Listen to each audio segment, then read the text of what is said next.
What is the unemployment? Unemployment is defined as a situation where individuals who are capable of working and are actively looking for a job are unable to find one. In other words, it refers to people who want to work and are available to work, but despite their efforts, they cannot secure employment. This is an important concept in economics, as the unemployment rate is often used to measure the health of an economy. High unemployment usually indicates economic challenges, while low unemployment suggests a more stable job market. Economics generally look at four categories of unemployment: frictional, structural, cyclical, and seasonal.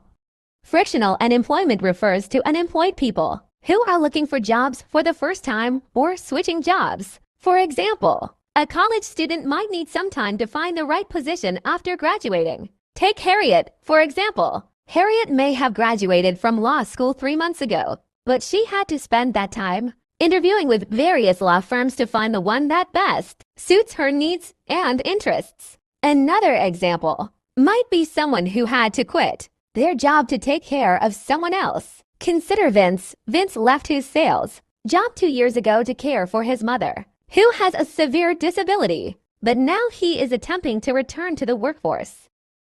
Structural unemployment refers to jobs becoming outdated or obsolete due to a company or industry no longer requiring a particular skill set. Structural unemployment occurs when a worker's skills simply don't match the skills needed for the jobs available. For example, a cashier at a grocery store might lose their job when self-checkout lanes are installed. This is Roberto. Even though he's been a cashier for 20 years, his skills are no longer needed as his role has been automated. Another example might be an American auto company moving its assembly manufacturing to another country where labor is less expensive. This is Anna. Anna lost her auto assembly job when her local plant shut down after the company opened a new one in its place in Mexico. If this becomes widespread among American corporations, Anna's skill set is no longer of value in her country. Cyclical unemployment refers to unemployment as a result of a poor economy. During recessions or downturns in the business cycle, the demand for goods and services goes down. This results in less production, and therefore fewer workers are needed and companies begin to lay off employees. A layoff is a termination of employment for business reasons. This means it's not the worker's fault for losing the job. In fact, many laid-off employees will be rehired when the recession ends and the business cycle resumes an upward trend.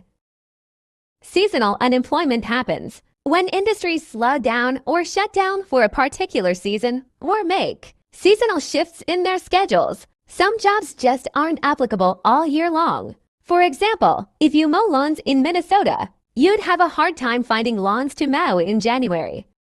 Similarly, if you plow snow in Minnesota, you'd have a hard time finding snow to plow in July. Much seasonal unemployment occurs in fields such as agriculture due to the timing of when crops are harvested, and seasons are not always predictable. Heat, cold, rain, and drought can alter harvest schedules by causing fruits and vegetables to ripen sooner or later than expected.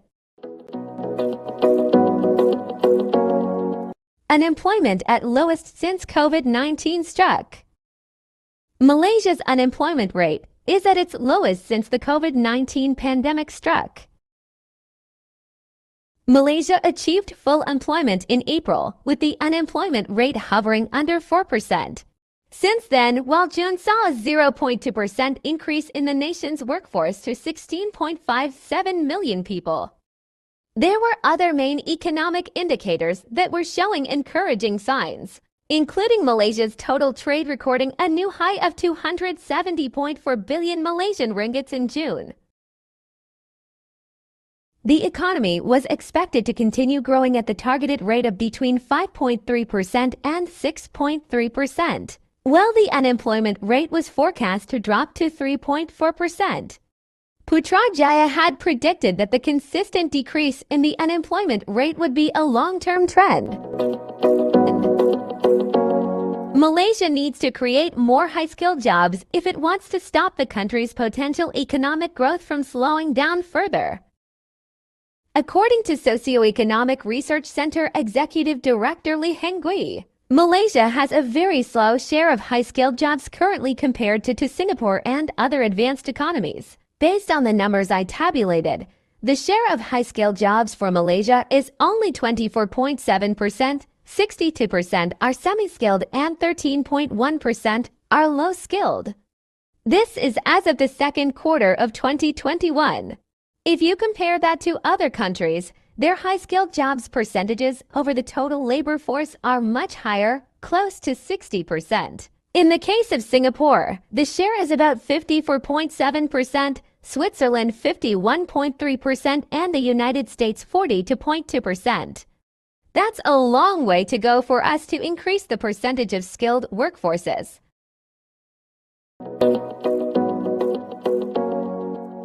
Malaysia's labor market recorded a year-on-year improvement in the Q2 21. This was spurred by increases in economic and social activities primarily during the early part of the period. According to the Statistics Department, the improvement was still below pre-pandemic levels, as the country's labor market was marred by movement restrictions related to the COVID-19 pandemic. Chief Statistician Datuk Sri Mod Uzbek Mahidin says, Malaysia's labor force participation rate went up by 0.2 percentage points to 68.3% in the Q2 21. The number of employed persons rose to 0.2% to record 15.21 million persons, compared with 14.88 million persons in the Q2 20. Meanwhile, unemployment levels eased by 3.4% to 764,900 persons, resulting in the decrease in the unemployment rate by 0.3 percentage points to 4.8%. Nevertheless, the unemployment levels remained high compared with the average of 500,000 persons recorded during the pre-COVID-19 period. In conclusion, unemployment is a serious issue for any economy. It negatively impacts the unemployed as they are unemployed and experience poor prospects for finding new jobs, and those who are employed feel less secure in keeping their jobs in the future. However, for overall economic development, governments and individuals need to take proactive steps in increasing productivity and improving living standards and even boosting the national economy.